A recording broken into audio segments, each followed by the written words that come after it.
করে বরকত। তাহলে ওলি আল্লাহর মাজারে কি গজব না বরকত? উনি বলতেছেন আমি শাফি আবু হানিফার মাজার জিয়ারত করে বরকত হাসিল করি। সুবহানাল্লাহ জুড়ে বলবেন নাকি? এরপর উনি বলেন ফাইজা আরাদাত লি হাজরাত সাল্লাইতু রাকাতাইনি। ইমাম শাফি কয়, যখন আমার মধ্যে কোনো মুসিবত আসে, আমার মধ্যে কোনো বিপদ আসে, তখন সাল্লাইতু রাকাতাইনি, আমি আবু হানিফার মাজারে গিয়ে আমি 2 রাকাত নফল নামাজ পড়ি। ইমাম শাফি কয়, আমার মধ্যে যদি কোনো মুসিবত আসে, আমার মধ্যে যদি কোনো বিপদ আসে, আমি চলে যাই আবু হানিফা রাহমাতুল্লাহর মাজারে গিয়ে আমি 2 রাকাত নফল নামাজ পড়ে ওয়াসালতুল্লাহি তাআলা, আমি আল্লাহ পাকের কাছে কিছু চাই, কিছু প্রার্থনা করি। যখন প্রার্থনা করি ইন্দাল কাবারি ওনার মাজারের কাছে ফাতাহা দিও সারিয়ান, তখন আমার দোয়া কবুল হইয়া যায়, আমার মুসিবত দূর হইয়া যায়। সুবহানাল্লাহ। এখানে 3টা বিষয় পাইলাম। ওলি আল্লাহর মাজারে আমরা কেন যাই? ও আলেম সমাজ জেনে নিন, কেন আমরা সুন্নিরা তরিকাপন্থীরা কেন আমরা মাজারে যাই? মাজারে যাই 3 কারণে। 1 নাম্বার, মাজারে গেলে বরকত হাসিল হয়, এবং মাজারে গেলে দোয়া কবুল হয়, এবং মাজারে গেলে মুসিবত দূর হইয়া যায়। সুবহানাল্লাহ। তাহলে এখানে আমরা যারা বসছি, আমরা কি ওলি আল্লাহর মাজারের সাথে সম্পর্ক রাখতে চাই কি চাই না? কে কে চান হাত তুলে দাঁড়াবো দেখি। নারে তাকবীর, নারে রিসালাত, এক দিল সাদার ভাষে জিন্দাবাদ, সবাইকে মারহাবা। এখন প্রশ্ন আসবে যে হুজুর, ওলি আল্লাহর মাজারে তো গাঁজা খায়। আমি যারা মাজার ভাঙছে এমন কিছু আলেমদেরকে আমি বললাম যে ভাই, তোমরা যে মাজার ভাঙবো তোমরা কারা? আমরা তৌহিদি জনতা। এটা ঠিক আছে, তোমরা যে মাজার ভাঙবো এটার কারণ হলো ওলি আল্লাহর মাজারে বসে গাঁজা খাই, এই কারণে মাজার ভেঙে ফেলি। আমি বললাম যে ভাই, আমি তো অনেক ওলি আল্লাহর মাজার জিয়ারত করেছি, মাজারের ভিতরে বসে গাঁজা খাই এমন কোনো মাজার আমার চোখে পড়ে নাই। আমি শাহজালাল সহ অনেক মাজারে জিয়ারত করেছি, মাজারের যে গর্তা থাকে, মাজারটা যেখানে থাকে, এখানে বসে কেউ গাঁজা খায় না, বরং মাজারের ভিতরে কেউ উজু ছাড়া প্রবেশই করে না। কারণ জিয়ারত করলে উজু অবস্থায় জিয়ারত করে এবং উজু অবস্থায় ভিতরে ঢুকে, এখানে গাঁজা খাবি দূরের কথা, একটা বিড়ি পর্যন্ত খায় না, বিড়ি খাবি দূরের কথা, উজু ছাড়া তো মাজার ভিতরে প্রবেশই করে না। কথা ঠিক না বেটে? তখন আমি বললাম যে ভাই, ও না, মাজারের ভিতরে খাই না, মাজারের বাহিরে খাই। আমি বলছি ঠিক আছে, মাজারের বাহিরে যদি গাঁজা খাই, কারা গাঁজা খাই? কোন আলেম গাঁজা খাই? না। কোন পীর মুর্শিদে গাঁজা খাই? না। কোন জ্ঞানী মানুষ গাঁজা খাই? না। কারা খাই? খুব পাগলরা খাই। আমি পাগলরা তো শরীয়তের গণ্ডির বাহিরে। পাগলরা গাঁজা খাই, পাগলরা ড্রেন থেকে ময়লা খায় না, পাগলের উপর তো শরীয়তের আইন নাই, এরা শরীয়তের গণ্ডির বাহিরে। এমনকি বাংলাদেশের আইন পাগলদের ধরে না, পাগলের বাহিরে। এখন পাগল মানুষ, ওইটা তো ব্রেন ঠিক নাই। ভালো সুস্থ মানুষের কোনোদিন গাঁজা খায়নি, উনি কথা খায়নি। আমি একটা মানলাম পাগল একটু দূরে বসে গাঁজা খাস, এই জন্য কি তুমি মাজার ভেঙে ফেলবা? মাজার ভাঙা কি ইসলামে কোনো বিধান আছে? তখন উনি কথা বেনা। আমি একটা দলিল দেখাতে পারবেন যে কবর ভেঙে দেওয়া বা মাজার ভেঙে ফেলা এমন ধরনের কোন বিধান আল্লাহ রাসূল কোরআন বা হাদিসের মধ্যে আছে কিনা? আমি কই ভাই, নাকের ডগার মধ্যে, নাকের আগার মধ্যে যদি মাছি বসে, এই জন্য কি নাক কেটে ফেলে দিবেন? না মাছি দূর করবেন? মাথার মধ্যে যদি উকুন হয়, আপনি কি এই ঘাড় কেটে ফেলে দিবেন? কি করতে হবে? উকুন দূর করতে হবে। উকুন হইলে এমন কিছু মেডিসিন আছে বা এমন কিছু শ্যাম্পু আছে, ব্যবহার করলে এই উকুন চলে যাবে। কিন্তু গলা কেটে গেলে তো আমরা মারাই যাবো। মাজারে যদি কোনো সমস্যা থাকে, সবাই মিলে আমরা এগুলি বুঝাবো, দূর করবো, কিন্তু মাথার ভাঙার কোনো সুযোগ নাই। কথা ঠিক বলে? আমরা কি ওলি আল্লাহর মাজারের পক্ষে আছে কিনা?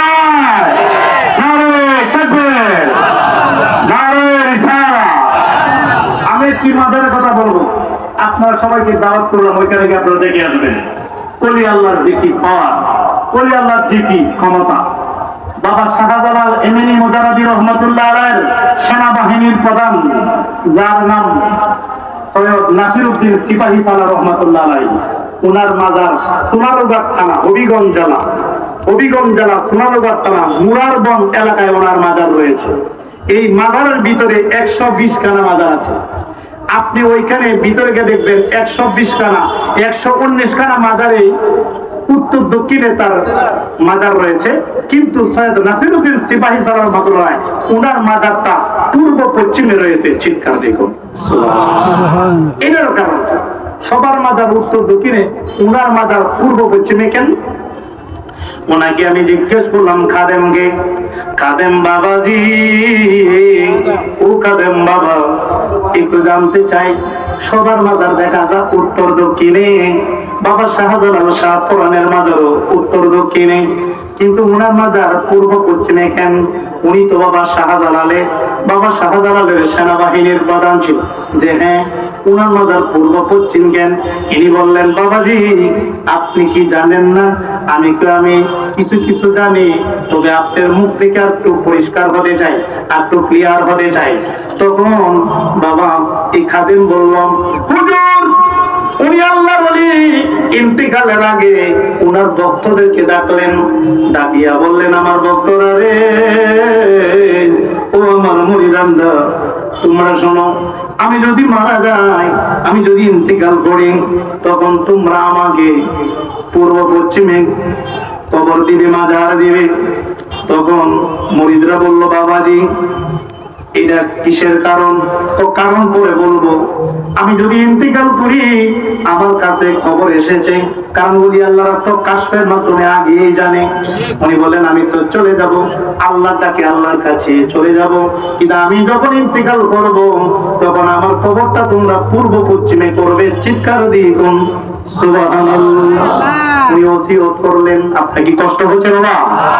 এখানে যারা বলছেন আমরা কি নবী ওলির পক্ষে আছে কি নাই? কথা বলে গভীর খেয়াল করে শুনতে হবে। এটা তো বেলায়েতের যুগ। আল বেলায়েতু জিল্লুন নবুয়া, বেলায়েত হলো নবুয়তের ছায়া। যারা বেলায়েত মানে না, তাদের নবুয়তও মানা হয় না। আমরা কি ওলি আল্লাহর বেলায়েত বিশ্বাস করি কি করি না? এখানে বাবা ওলি আল্লাহর সম্মান আলোচনা হচ্ছে, যেহেতু আল্লাহর ওলি দরবারে এসেছে, উনি তো টাইমে আমার কি বলেন, একদিন সার পাওয়ার আছে কি নাই? ওনার মর্যাদা আছে কি নাই? এই জন্য আছে থেকে জ্ঞানীগণ আজকে ওনার দরবারে ওনার অনুসরণ রেখে আসছেন। আজকে যিনি আমার পাশে বসা, তিনি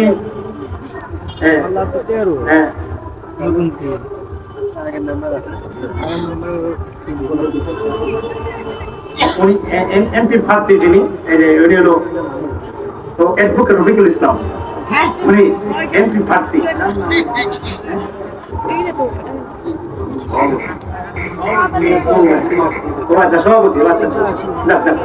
সভাপতি উনিও গুণী মানুষ, সভাপতি সাহেব এখানে বসে আছেন, এখানে অনেক জ্ঞানী গুণীগণ আছেন, ওরা আসছেন একমাত্র ওলি আল্লাহর মহব্বতে। কথা ঠিক না? তাই বাবা গভীর খেয়াল করে কথা বলে শুনবেন। আমরা ওলি আল্লাহ বিশ্বাসী, কিন্তু বাবা শাহজালালের সেনাবাহিনীর প্রধান, উনি বলেন, আমি যখন ইন্তিকাল করব, এ আমার মুরিদানরে, আমি তোমাদেরকে ওসিয়ত করলাম, আমার কবরটা তোমরা পূর্ব পশ্চিমে করবে। উনি ইন্তিকাল করলো। ইন্তিকাল করার পরে ওনার কবর, ওনার মুরিদানরা পূর্ব পশ্চিমে খনন করতে শুরু করলো, খুঁড়তে শুরু করলো। কিছুক্ষণ পরে বাবা আলেম ওলামার দল আসলো, এসে বললেন, না না না না,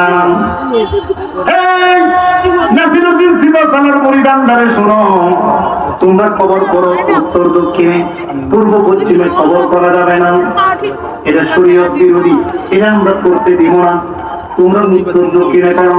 মুরিদানরা কেঁদে কেঁদে বললেন, ও আলেম সমাজ, আমার বাবাজি সৈয়দ নাসিরউদ্দিন সিপাহী সালাহ, উনি আমার মুর্শিদ, আমাদের মুর্শিদ, তিনি ওসিয়ত করে গেছেন ওনার কবরটা পূর্ব পশ্চিমে করার জন্য। কি ওসিয়ত আমরা মানি না। আলেমরা বললো ওসিয়ত মানি না, এটা শরীয়ত বিরোধী।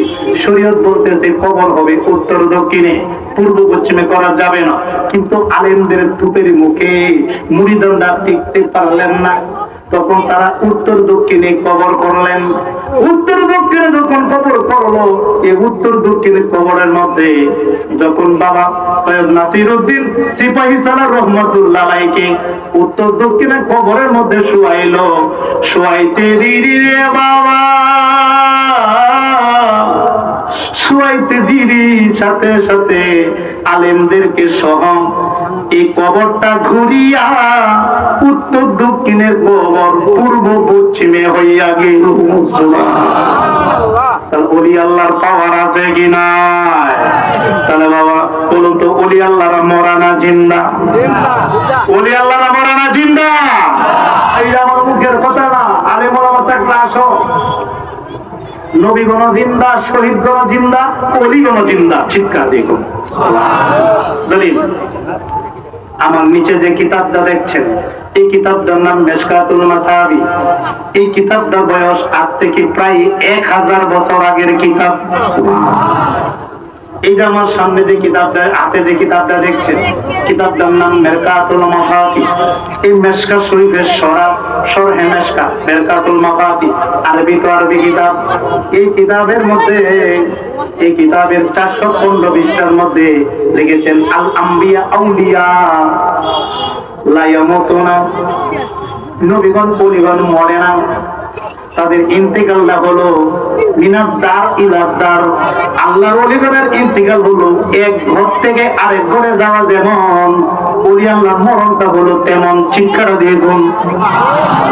ওলি আল্লাহরা মরে না, ইউসাল্লুনা ফি কুবুরিহিম, এমনকি ওলি আল্লাহরা মাজারের মধ্যে নামাজও আদায় করে। তাহলে কি ওলি আল্লাহরা মরা না জিন্দা? এই আল্লাহর ওলি সৈয়দ নাসিরউদ্দিন সিপাহী সালার রহমাতুল্লাহ আলাইহি এই জিন্দা ওলি কবরটা ঘুরিয়া উত্তর দক্ষিণে কবর পূর্ব পশ্চিমে হয়ে গেল। ওনার মাজারটা এখনো পূর্ব পশ্চিমে আছে। যদি আমি যে ওয়াজটা বললাম রেকর্ড হচ্ছে, গিয়ে দেখবেন কথাটা সত্য না মিথ্যা। হবিগঞ্জ জেলা সোনারগঞ্জ থানা, সোনারঘাট থানা, মুরারগঞ্জ এলাকার মধ্যে ওনার মাজার শরীফ এখনো আছে। ওনার মাজার শরীফ হলো পূর্ব পশ্চিমে। চিৎকার দিয়ে কোন সুবহানাল্লাহ। তাহলে বাবা ওলি আল্লাহর সঙ্গে বেয়াদবি করবেন না, কারণ মান আদানি ওলিয়ান ফাকাদ আযানতুহু বিল হক। এই মিশকাতে হাদিসটা আছে, বুখারী শরীফ আছে, যারা ওলি আল্লাহর দুশমনি করে আল্লাহ আমি তার বিরুদ্ধে যুদ্ধ ঘোষণা করি। ভয় নাই বাবা। আমরা কি ওলি আল্লাহর পক্ষে থাকতে চাই কি চাই না? তাই বাবা ওলি আল্লাহর পক্ষে থাকবেন, বেয়াদবি করার কোনো সুযোগ নাই। কারণ ওলি আল্লাহর হলো আল্লাহর বন্ধু। আল্লাহর বন্ধুরে কষ্ট দিলে কি আল্লাহ খুশি হয় না বেজার হয়? তাই বাবা ওলি আল্লাহর সঙ্গে বেয়াদবি করা যাবে না। ও বাবা, আহলে বায়াতের যে প্রধান যিনি